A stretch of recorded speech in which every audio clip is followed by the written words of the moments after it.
khắp bụi lâu em nghĩa ta nắng ngay rùa chuồn nghe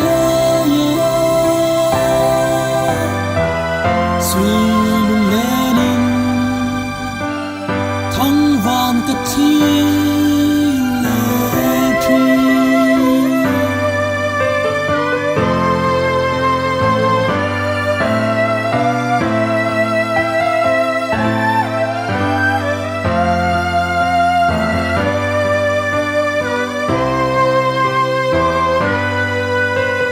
nắng đến linh tên căn lệ lại khá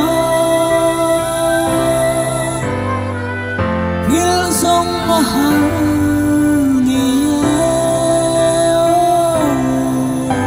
em nắng khéo nè mô có lâu tuần chế cho khắp bụi ta nắng ngay rùa chuồn nghe suy lung lên thăng vàng cất thi lệ tri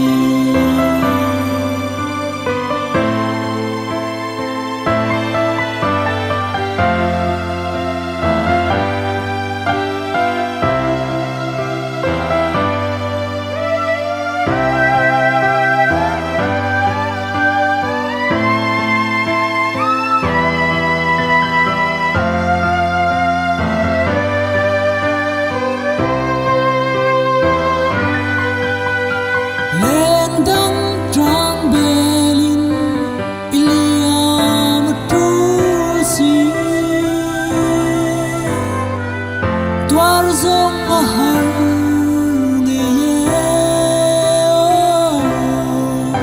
anh nắng nắng kêu lâu tuần chế cho khắp bụi lâu em nghĩa ta nắng ngay rùa